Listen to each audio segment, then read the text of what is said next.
Bienvenido a Saboreando la Palabra, el comentario a las lecturas de la Misa Dominical. Te habla el Padre Ángel Siapi, de la parroquia Cristo Redentor en el Paraíso, San Juan, Puerto Rico. Recuerda que en la descripción están las citas bíblicas de las lecturas, el enlace al guión de la Lección Divina, el enlace a los apuntes del comentario y la dirección de la página web de la parroquia Cristo Redentor. En el nombre del Padre, del Hijo y del Espíritu Santo. Amén. Dios de poder y misericordia, aparta propicio de nosotros toda adversidad, para que bien dispuestos, cuerpo y espíritu, podamos aspirar libremente a lo que te pertenece. Por nuestro Señor Jesucristo, tu Hijo, que vive y reina contigo en la unidad del Espíritu Santo y es Dios por los siglos de los siglos. Amén. Domingo 32 del tiempo ordinario, ciclo C. Hoy tenemos un tema importantísimo, un tema que es parte de nuestra profesión de fe.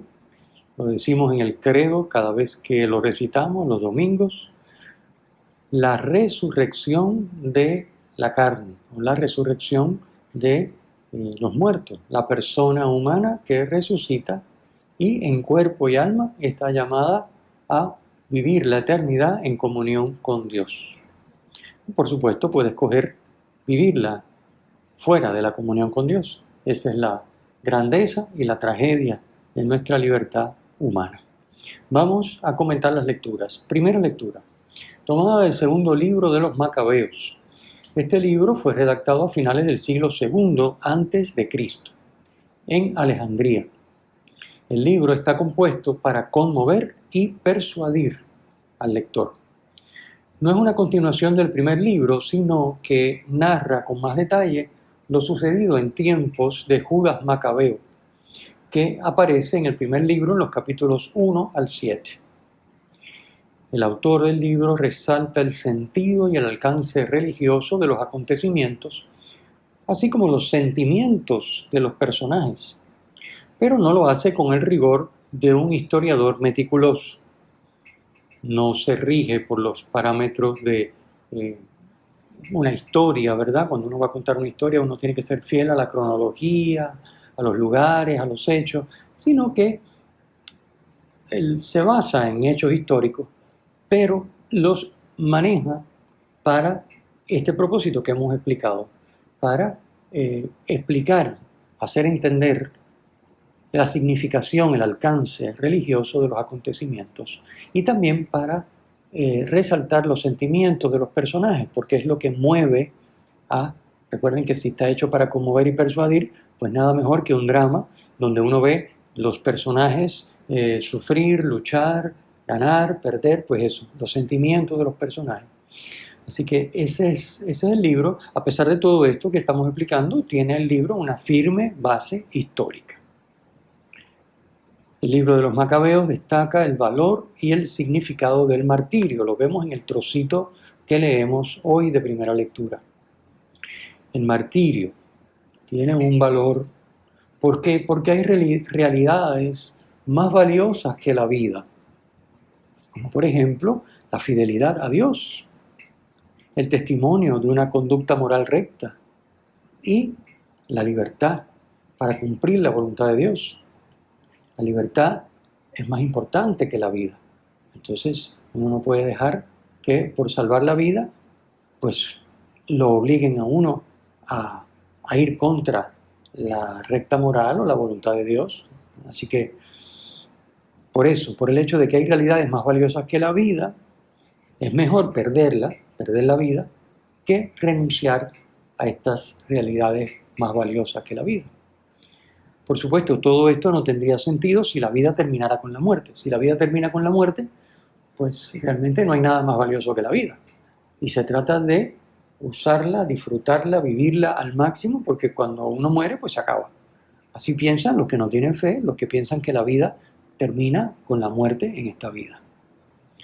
Pero el libro de Macabeos nos enseña que hay una vida eterna para los justos. Recuerden que los justos son los que son fieles a la voluntad de Dios, o sea, lo que nosotros llamamos los santos. Hay una vida eterna para los justos porque Dios los resucitará devolviéndoles sus cuerpos. Hoy leemos un fragmento del relato del martirio de 7 hermanos y su madre por mantenerse fieles a los mandatos de la ley de Moisés. El segundo de los 7 hermanos dice antes de morir, está en el versículo 9 de la lectura: cuando hayamos muerto por su ley, el Rey del universo nos resucitará para una vida eterna. Y el tercer hermano, antes de morir, antes de ser martirizado, refiriéndose a los miembros que le iban a amputar, dice en el versículo 11: del cielo las recibí y por sus leyes las desprecio. Espero recobrarlas del mismo Dios. En las palabras del cuarto hermano, en el versículo 14 encontramos: vale la pena morir a manos de los hombres cuando se tiene la esperanza de que Dios mismo nos resucitará.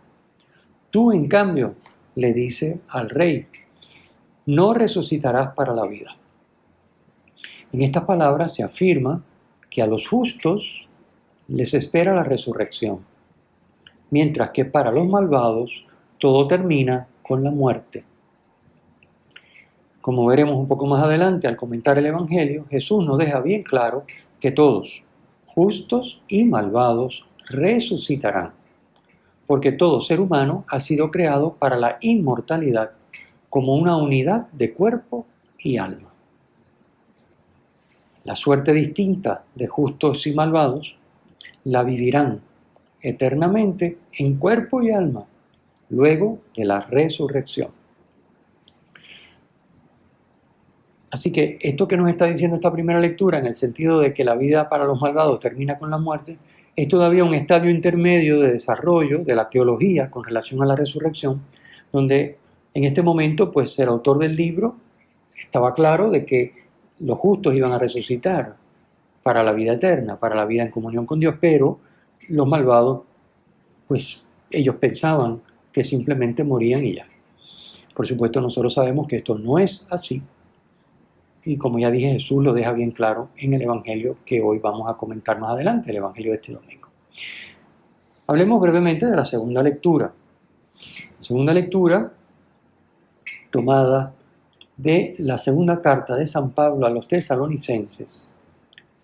Allí nos dice Pablo, o le dice a los tesalonicenses y por supuesto también a nosotros: Dios consuele vuestros corazones y os dé fuerza para toda clase de palabras y de obras buenas. Capítulo 2, versículo 17. O sea, hay que pedirle a Dios consuelo y fuerza para perseverar en el bien. ¿Por qué? Porque la perseverancia en el bien es un don de Dios. Por supuesto, nuestro esfuerzo corresponde, es la correspondencia a ese don, sin ese esfuerzo, el don pues no lo estamos recibiendo y por lo tanto no perseveramos en el bien. Pero la perseverancia en el bien no es obra nuestra, es don de Dios y por lo tanto, es lo que dice San Pablo, hay que pedir a Dios, hay que pedirlo a Dios. Luego en el capítulo 3, versículo 1, dice: orad por nosotros para que la palabra del Señor siga avanzando y sea glorificada. Pablo pide que la palabra del Señor sea acogida cada vez por más personas y que por medio de ella se revele actuando el poder de Dios. Para el judío, la gloria es, como ya hemos dicho otras veces, la manifestación del poder de Dios por medio de su actuación. Así que lo que pide Pablo es que se revele a través de la palabra el poder de Dios, el poder que actúe a través de la palabra, el poder de Dios. Luego nos dice en el versículo 2 del capítulo 3, orad para que nos veamos libres de la gente perversa y malvada, porque la fe no es de todos. Nosotros sabemos que la fe es un don de Dios a todos los hombres, pero que con nuestra libertad la podemos acoger o rechazar. Todos los dones son así, no son imposiciones, son dones. Entonces la podemos rechazar con nuestra libertad, la fe. En este sentido, San Pablo dice, la fe no es de todos. No porque Dios no se la ofrezca a todos, sino porque si uno la rechaza, pues obviamente no la tiene. Así que en ese sentido la fe no es de todos. Tenemos que pedirle a Dios que nos libre de la gente malvada que podría desviarnos del camino del bien. Finalmente, en el capítulo 3, versículo 3 dice: el Señor que es fiel os dará fuerzas y os librará del maligno. Podemos fiarnos de Dios porque Dios es fiel, para que nos conceda la fuerza para perseverar en el bien y para que nos libre del maligno que se opone a esta perseverancia. Hay que pedirlo, pero podemos fiarnos de Dios, porque Dios es fiel, que nos lo va a conceder. Y lo que hace falta es corresponder a esa petición que Dios siempre, a la respuesta. Dios siempre responde a nuestra petición, corresponder a esa respuesta de Dios, a ese don que Él nos hace. Pasemos entonces al Evangelio.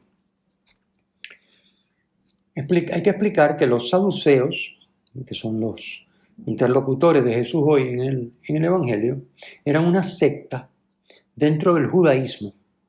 Estaba formada por la aristocracia laica y sacerdotal. Políticamente eran colaboracionistas del poder extranjero, fuera este griego o romano, lo cual les permitía tener los cargos públicos más importantes. El sumo sacerdote era miembro de esta secta, era saduceo, así como la aristocracia y los principales propietarios de tierras. En el ámbito religioso, los saduceos no admitían más autoridad doctrinal que el Pentateuco, o sea, los primeros 5 libros de la Biblia: Génesis, Éxodo, Levítico, Números y Deuteronomio. Este es el Pentateuco. Por tanto, negaban la resurrección de los cuerpos, como aparece en el versículo 27, porque eso no está en el Pentateuco. No se dice nada sobre la resurrección de los muertos, y como ellos nada más aceptaban como autoridad doctrinal el Pentateuco, pues si no estaba ahí, pues no existía, así que ellos no aceptaban la resurrección de los cuerpos. Para ellos no hay más vida que la que tenemos al presente. También los saduceos negaban la existencia de espíritus y de los ángeles. Esto lo podemos ver en Hechos 23:8, donde San Pablo, ¿verdad?, se enfrenta al Sanedrín y vemos ahí ese diálogo que se da y el revolú, diríamos, ¿verdad?, el que se forma allí cuando San Pablo dice: estoy siendo condenado porque no creen por creer en la resurrección o por defender la resurrección.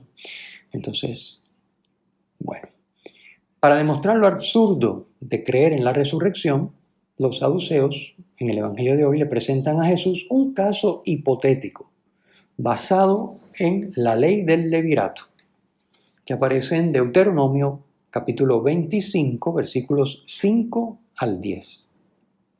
Estas citas las pongo porque vale la pena irlas a buscar y leerlas. Es interesante, se enriquece muchísimo lo que estamos explicando y se enriquece muchísimo luego la relectura del texto evangélico. Así que el caso hipotético que le presentan a Jesús, basado en la ley del levirato, la ley establecía que si a uno se le muere su hermano, dejando mujer pero sin hijos, que tome la mujer como esposa y dé descendencia a su hermano.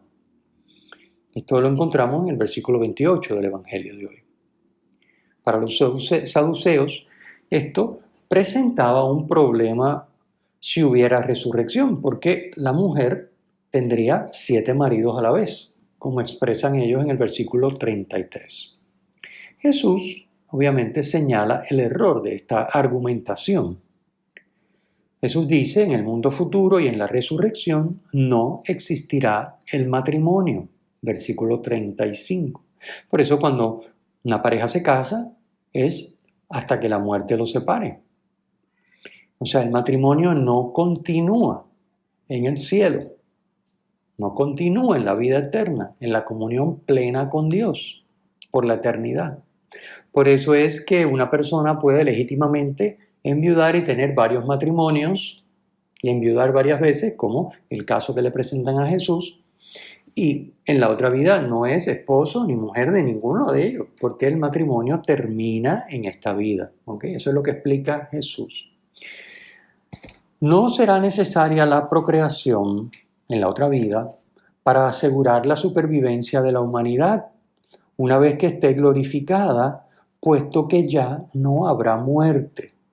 Es lo que dice el versículo 36.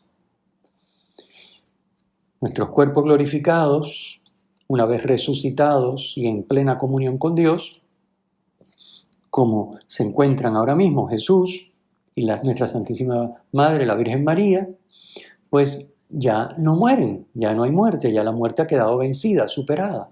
Por lo tanto, no es necesaria la procreación. La procreación tiene como finalidad principal mantener la existencia de los seres humanos, porque si no se acaban. Si la gente no se reproduce, pues se acaban. Después que se muere el último, pues ya no hay más. Entonces, en esta vida es necesario. ¿Por qué? Porque aquí hay muerte. Pero si ya no hay muerte, no es necesaria la reproducción. A eso se refiere Jesús en la explicación que da. Por eso dice, en este sentido, emplea la comparación, son como ángeles, en el versículo 36, para indicar que en la resurrección no existirá el matrimonio. Obviamente los ángeles ni se casan ni se reproducen. Con la expresión son como ángeles, Jesús no quiere decir que no tendremos cuerpo.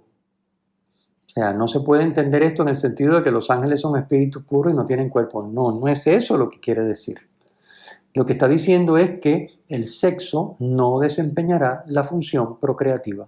Tendremos nuestro cuerpo íntegro, con todos sus órganos, también los sexuales, pero no habrá matrimonio ni habrá función procreativa, por la razón de que no existirá la muerte.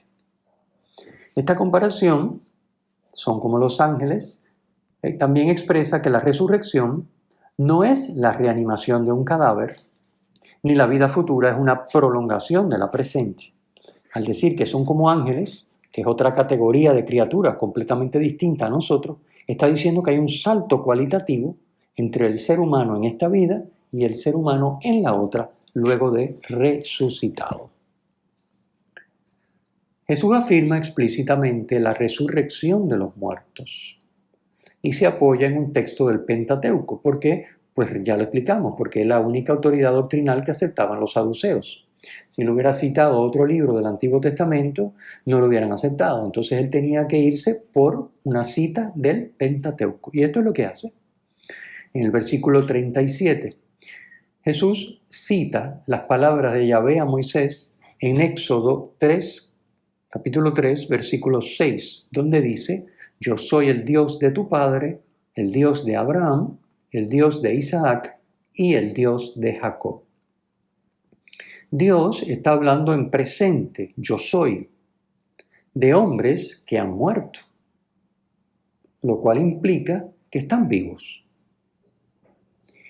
La alianza eterna que Dios hace es con hombres, no con sus almas, mucho menos con hombres muertos.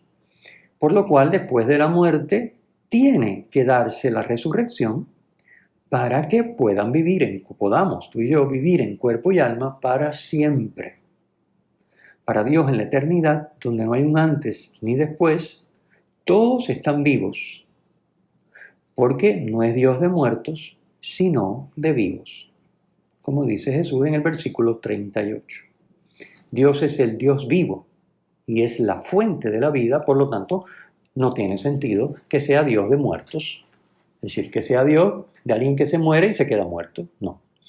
Por eso está implícita en ese yo soy en presente, hablando de hombres que han muerto, está implícito la resurrección de los muertos, porque Dios es un Dios de vivo. Y para que sean Dios de vivo, tienen que tener cuerpo y alma. Y por lo tanto tiene que darse la resurrección. Para el que está unido a Dios, la muerte corporal no tiene la última palabra. No es el final. Como el caso de Jesucristo, como el caso de la Santísima Virgen, que ya anticipadamente tienen sus cuerpos resucitados. Están en cuerpo y alma, su humanidad completa, en la gloria, en la comunión trinitaria. La redención que obra Jesucristo no es una redención solamente del alma, sino de la totalidad de la persona en cuerpo y alma. La resurrección de los muertos es una de las verdades fundamentales de nuestra fe, que proclamamos solemnemente cada vez que rezamos el credo. Espero la resurrección de los muertos y la vida del mundo futuro. La esperanza en la resurrección nos libra del miedo a la muerte. Es lo que vimos en la primera lectura, en la que los hermanos macabeos, seguros de la resurrección, encaran la muerte con valentía, manteniéndose firmes en la voluntad de Dios, cuya expresión para ellos era la ley de Moisés. Para terminar, preguntémonos, hagamos un poquito de examen. ¿Cómo es mi esperanza en la resurrección? ¿Qué grado de certeza tiene esta esperanza en la resurrección? ¿Cómo se manifiesta en mi vida diaria que creo y espero la resurrección de los muertos? ¿Actúo como quien sabe que resucitará o como quien piensa que su vida termina con la muerte? ¿Me desgasto amando a los demás? ¿O me dedico a disfrutar la vida que tengo porque se acaba? El Señor esté con ustedes y con tu espíritu. La bendición de Dios Todopoderoso, Padre, Hijo y Espíritu Santo, descienda sobre ustedes y les acompañe siempre. Amén. Si te ha gustado, usa el enlace para compartirlo con tus amigos.